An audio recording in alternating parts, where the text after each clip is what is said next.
Assalamualaikum warahmatullahi wabarakatuh. Selamat malam semuanya.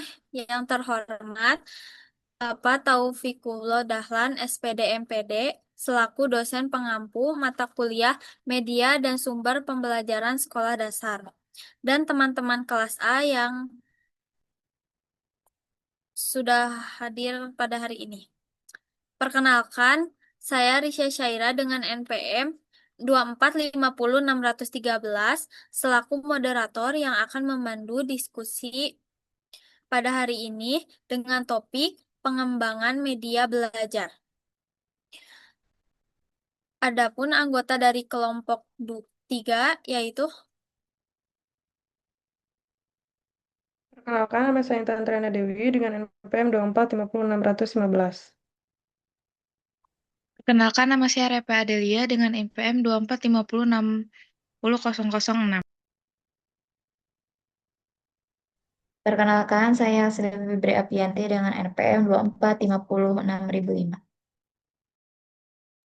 Perkenalkan, nama saya Reisa Alfaris dengan NPM 24506021. Perkenalkan, nama saya Gana Widian dengan NPM 2450600032. dan perkenalkan saya sendiri Risha Syaira dengan NPM 2450613. Baik, langsung saja kita mulai ke sesi yang pertama, yaitu pemaparan materi yang akan dipaparkan oleh pemateri pertama. Kepada pemateri pertama, saya persilahkan. Terima kasih kepada moderator. Di sini saya akan menjelaskan tentang pengertian. Secara konseptual, kata media berakar dari bahasa Latin, yaitu medius yang secara harfiah berarti tengah, perantara, atau pengantar. Menurut Ramli, tahun 2013, mendefinisikan media pembelajaran sebagai seluruh spektrum komponen fisik maupun non-fisik di lingkungan belajar yang dapat merangsang pikiran, perhatian, perasaan, serta kemauan peserta didik untuk terlibat aktif dalam aktivitas transfer pengetahuan. Selanjutnya.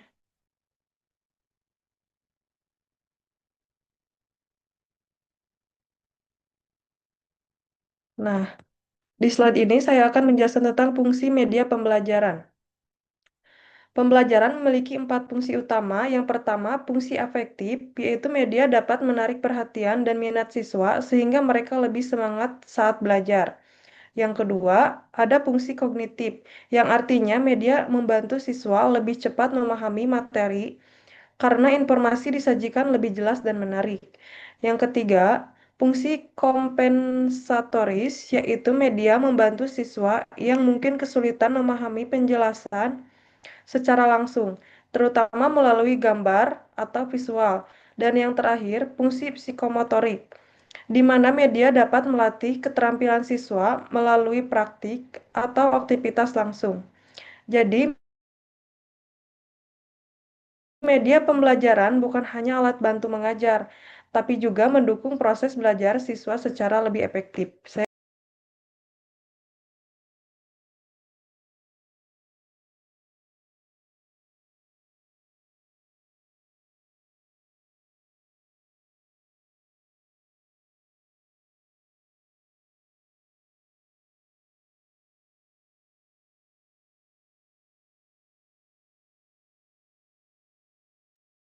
Baik, terima kasih kepada Intan. Kepada pemateri kedua, saya persilahkan. Baik, terima kasih moderator. Di sini saya akan menjelaskan manfaat media pembelajaran. Yang pertama, ada dimensi kognitif, yaitu mengubah konsep abstrak seperti sistem tata surya atau struktur atau menjadi bentuk visual yang nyata dan mudah dipahami. Dengan adanya media pembelajaran, siswa tidak hanya membayangkan materi dari penjelasan guru, tetapi juga dapat melihat bentuk, proses, dan cara kerja atau konsep lebih jelas. Hal ini membantu meningkatkan daya ingat, pemahaman, serta kemampuan berpikir kritis siswa dalam menerima materi pembelajaran. Yang kedua ada dimensi motivasi, yaitu membangkitkan rasa ingin tahu siswa lewat tampilan warna yang menarik, animasi, dan fitur yang bisa diinteraksikan. Media yang menarik membuat suasana belajar menjadi lebih menyenangkan, sehingga siswa tidak mudah bosan saat mengikuti pelajaran. Selain itu, siswa menjadi lebih aktif bertanya, mencoba, dan terlibat langsung dalam proses belajar karena merasa tertarik dengan materi yang disajikan. Yang ketiga ada dimensi efisiensi waktu, yaitu materi yang butuh waktu lama jika hanya dijelaskan lewat ceramah, bisa dipahami dalam waktu singkat lewat media simulasi. Guru juga lebih mudah menjelaskan inti materi secara cepat dan jelas tanpa harus mengulang menjelaskan terlalu banyak. Dengan begitu, waktu pembelajaran dapat digunakan lebih efektif untuk diskusi, latihan, atau kegiatan lainnya. Yang keempat ada dimensi aksesibilitas, yaitu mengatasi batasan ruang dan kemampuan indera siswa dalam memahami sesuatu. Media pembelajaran memungkinkan siswa melihat objek atau peristiwa yang sulit dijangkau secara langsung, seperti gunung berapi, luar angkasa, atau organ tubuh manusia. Selain itu, media juga membantu siswa dengan kemampuan belajar yang berbeda, agar tetap memahami materi melalui gambar, audio, maupun video yang mudah dipahami. Yang terakhir, ada dimensi kemandirian, memberi kesempatan siswa untuk belajar mandiri di rumah. Siswa bisa belajar sesuai dengan kecepatan dan kemampuan masing-masing melalui modul elektronik atau video pembelajaran. Hal ini membantu siswa menjadi lebih mandiri, bertanggung jawab, dan terbiasa mencari informasi sendiri tanpa selalu bergantung pada guru saat proses belajar berlangsung. Next.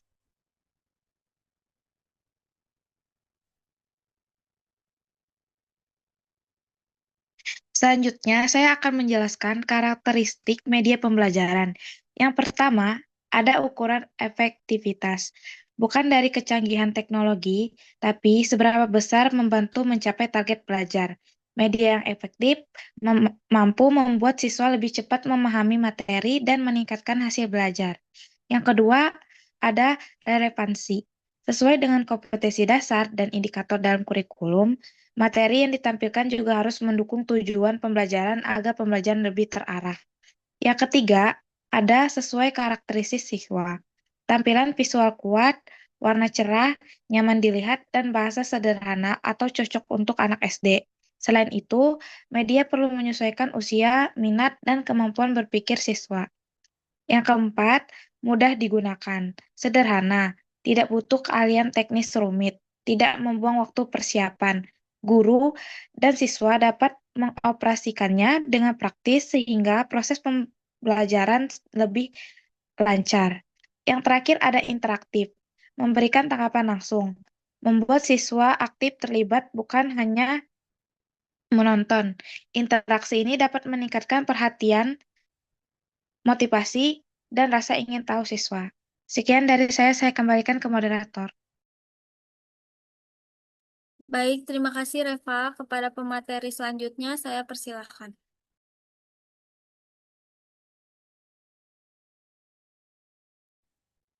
Baik, terima kasih moderator. Kemudian ada jenis-jenis media pembelajaran. Di sini ada 4 jenis. Jenis yang pertama ada media visual. Nah, media visual ini hanya mengandalkan indera penglihatan. Terdiri dari contohnya buku, modul, komik, ataupun poster. Nah, yang kedua ada media audio. Nah, media audio yang menyampaikan pesan melalui gelombang suara dan indera pendengaran. Contohnya rekaman suara, program radio edukasi, lagu anak yang bermualan materi, dan podcast instruksional.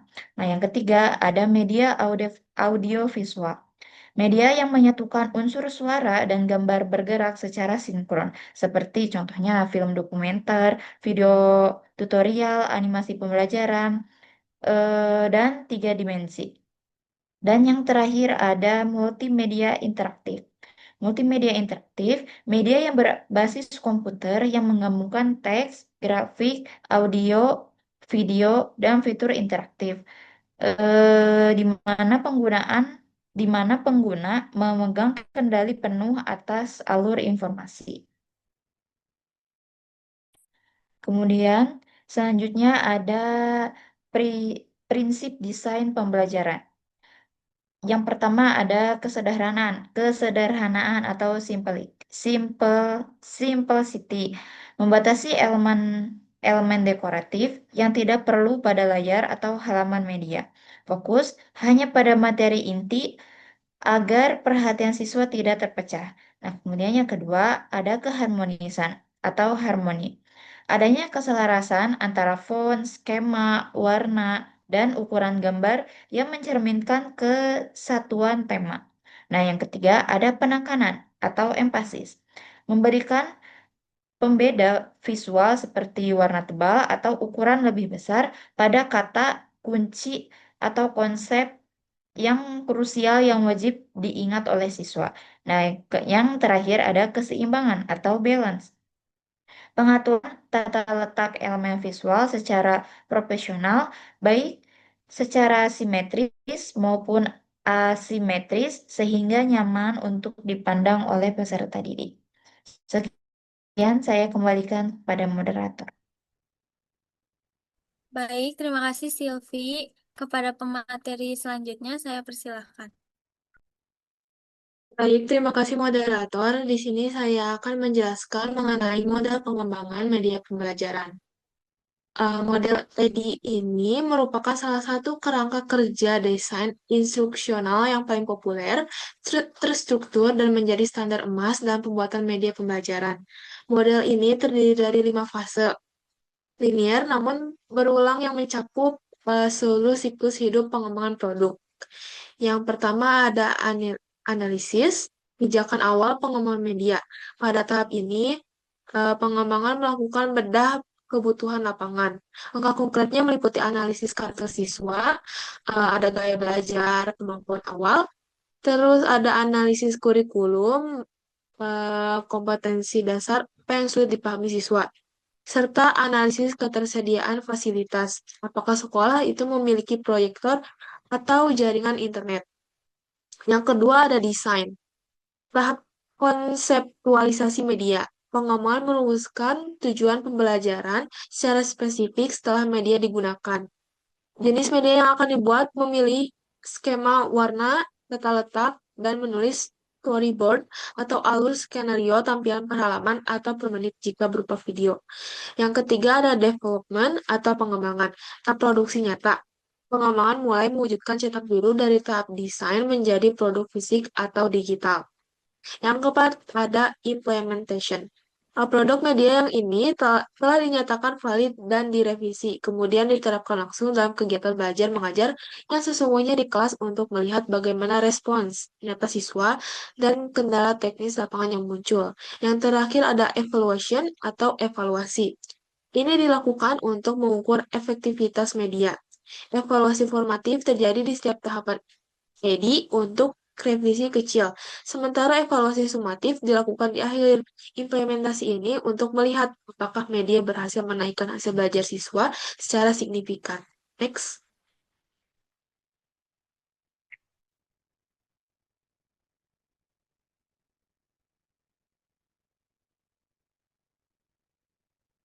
Selanjutnya ada model Azure dalam pengembangan media pembelajaran.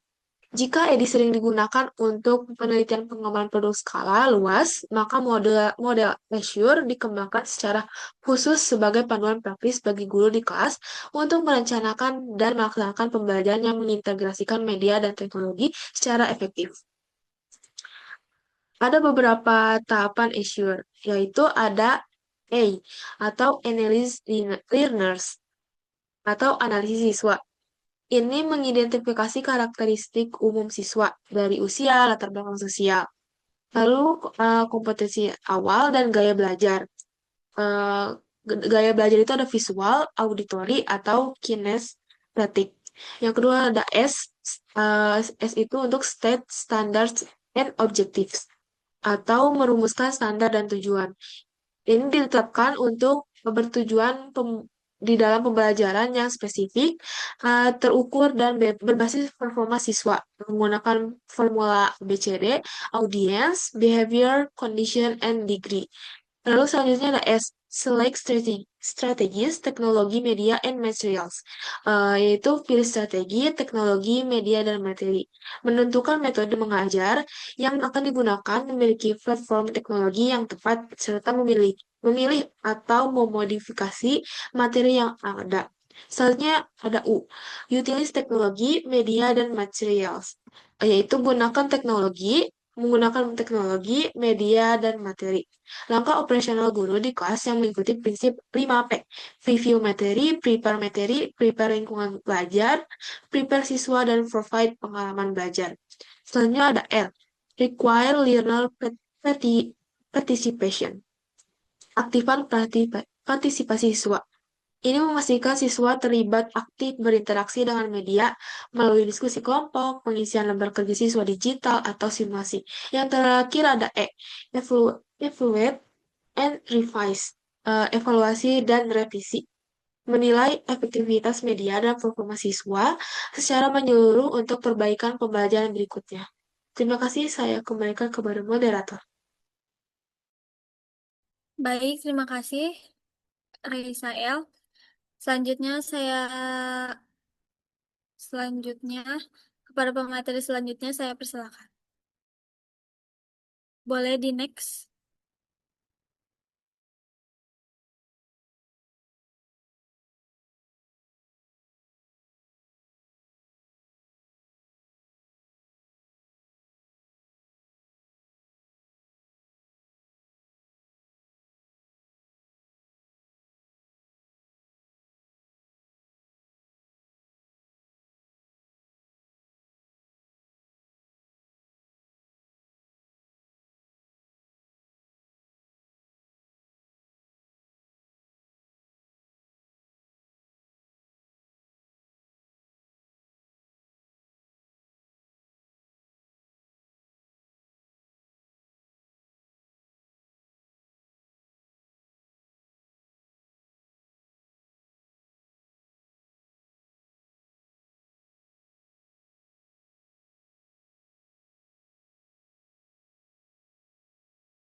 Informasi visual bergerak jauh lebih baik daripada teks tulisan. Pembuatan video pembelajaran berbasis animasi 2 dimensi atau yang biasa disebut 2D atau 3 dimensi 3D menjadi tren inovasi yang masif.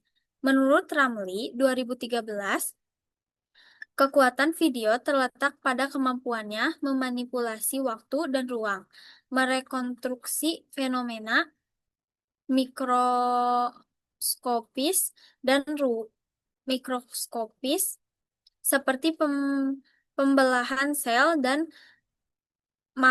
makroskopis seperti rotasi bumi menjadi tontonan berdurasi beberapa menit yang memikat mata anak. Inovasi video masa kini juga mengadopsi konsep interaktivitas di mana video akan otomatis berhenti di menit tertentu dan pilihan jawab sebelum dilempari.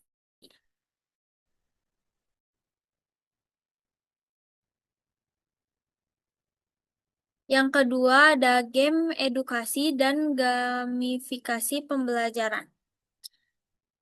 Bermain adalah dunia kodrati anak-anak. Memisahkan anak sekolah dasar dari aktivitas bermain adalah sebuah kekeliruan metodologis. Inovasi game edukasi memanfaatkan kecenderungan ini dengan membungkus materi pelajaran yang dianggap menakutkan atau membosankan, seperti operasi hitung, matematika, atau tata bahasa, ke dalam mekanisme permainan yang adiktif secara positif. Lalu yang ketiga ada augmented reality dan virtual reality. Teknologi imersif seperti augmented reality dan virtual reality membawa dimensi baru dalam konkretisasi pembelajaran di SD.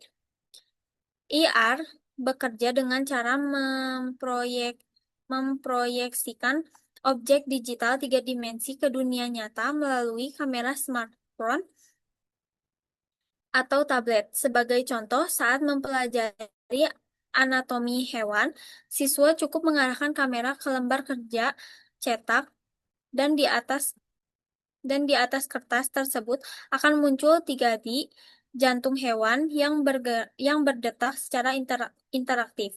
Sementara itu, VR mengisolasi indera penglihatan dan pendengaran siswa untuk masuk ke dalam lingkungan digital total, membawa untuk melakukan perjalanan virtual ke dasar samudra, menjelajahi permukaan planet Mars, atau berjalan di antara dinosaurus, menciptakan pengalaman belajar eksperiensial yang mendalam dan tak terlupakan.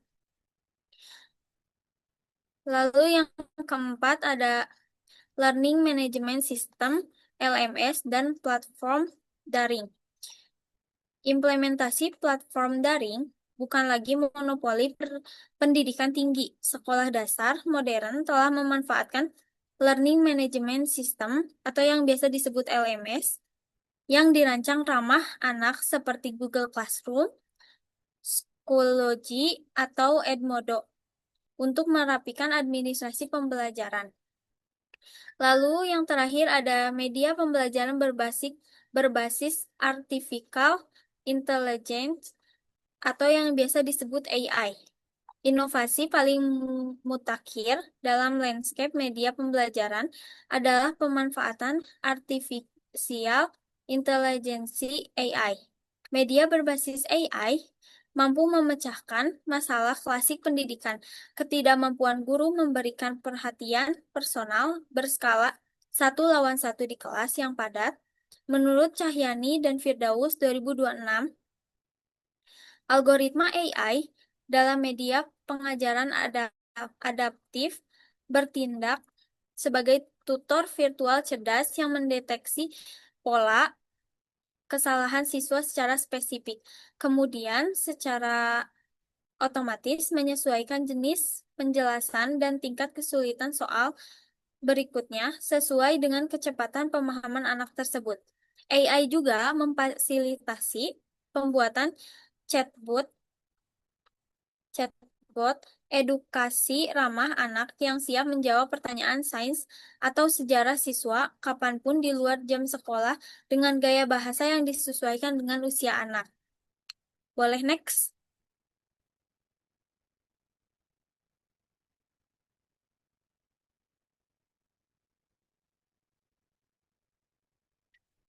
Lalu di sini ada pengaruh media pembelajaran terhadap hasil belajar.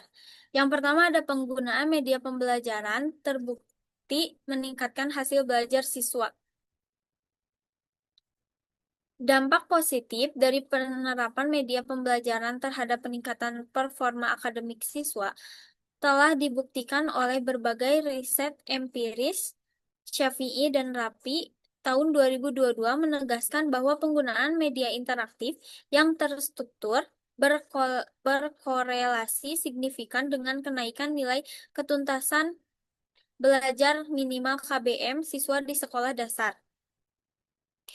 Yang kedua ada mengakomodasi beragam gaya belajar siswa visual, auditory, dan kinestetik. Meskipun potensi inovasi media digital sangat menjanjikan, proses implementasinya di dunia nyata masih membentur tembok tantangan yang tebal. Warsita tahun 2012 mengingatkan bahwa keberhasilan adopsi teknologi pendidikan membutuhkan fondasi fasilitas yang kokoh dan merata. Realitas di Indonesia menunjukkan adanya ketimpangan digital yang lebar antara sekolah di perkotaan dan daerah 3T, tertinggal, terdepan, dan terluar. Lalu yang terakhir ada meningkatkan daya ingat siswa dibandingkan metode ceramah biasa. Tantangan terbesar kedua pasca pengadaan infrastruktur adalah kesiapan sumber daya manusia, membanjiri sekolah dengan laptop dan internet akan menjadi investasi mubazir jika tidak dibarengi dengan peningkatan ke- kapasitas kecakapan digital penggunaannya. Baik, sekian saya kembalikan kepada moderator. Baik, terima kasih Risya. Kepada pemateri selanjutnya, saya persilahkan.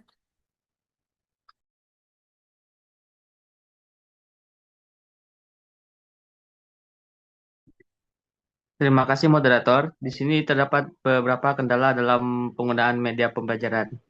Yang pertama terdapat ketimpangan fasilitas antar sekolah di kota dan daerah 3T.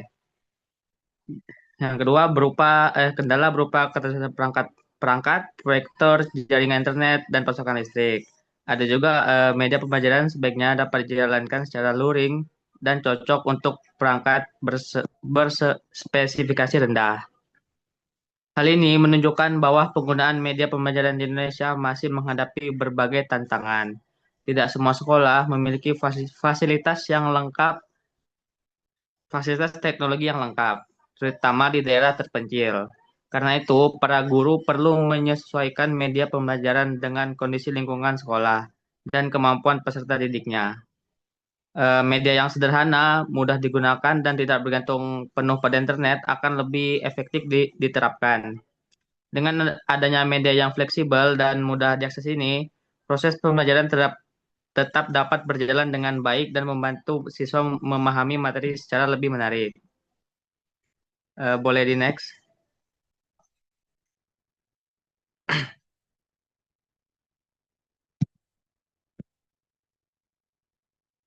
Selanjutnya ada tantangan literasi digital guru dan peserta didik. Yang pertama ada kesiapan sumber daya manusia menjadi tantangan utama selain ketersediaan infrastruktur. Kemudian ada literasi digital bukan hanya keterampilan teknis, tetapi kemampuan memilih informasi dan komunikasi dengan benar. Yang ketiga, guru membutuhkan pelatihan berkelanjutan agar mampu memanfaatkan media pembelajaran digital. Yang keempat, siswa perlu dibekali literasi digital sejak dini untuk menghindari dampak negatif dunia maya. Di era perkembangan teknologi saat ini, kemampuan literasi digital menjadi hal yang sangat penting bagi guru maupun peserta didik. Guru tidak hanya dituntut untuk mampu menggunakan teknologi saja, tetapi juga harus kreatif dalam memilih media pembelajaran yang agar tetap menarik. Selain itu, para siswa juga perlu diarahkan dapat menggunakan internet dan media sosial secara bijak dan aman dan bertanggung jawab. Dengan literasi digital yang baik ini, proses pembelajaran akan menjadi lebih efektif, interaktif, serta mampu mendukung peningkatan kualitas pendidikan sesuai dengan perkembangan zaman saat ini. Sekian dari saya kembalikan kepada moderator. Baik, terima kasih Egar. Alhamdulillah, pemaparan materi sudah selesai. Terima kasih kepada kelompok 3 yang sudah memaparkan materi dengan baik.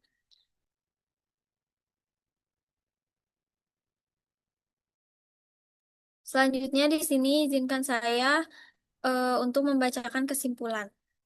Media pembelajaran membantu memudahkan pemahaman dan meningkatkan hasil belajar dikembangkan berlandaskan teori, prinsip desain, dan model sistematis, serta hadir dalam berbagai bentuk inovasi digital. Penerapannya masih menghadapi kendala fasilitas dan butuh peningkatan kemampuan digital guru maupun siswa.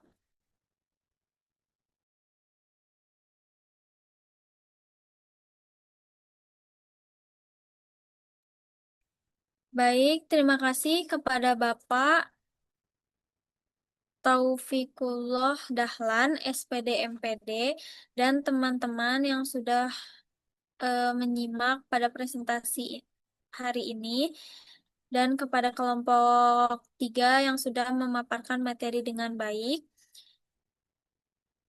Mungkin demikian presentasi dari kelompok 3. Saya sebagai moderator pamit undur diri. Mohon maaf atas kekurangannya dan terima kasih untuk perhatiannya.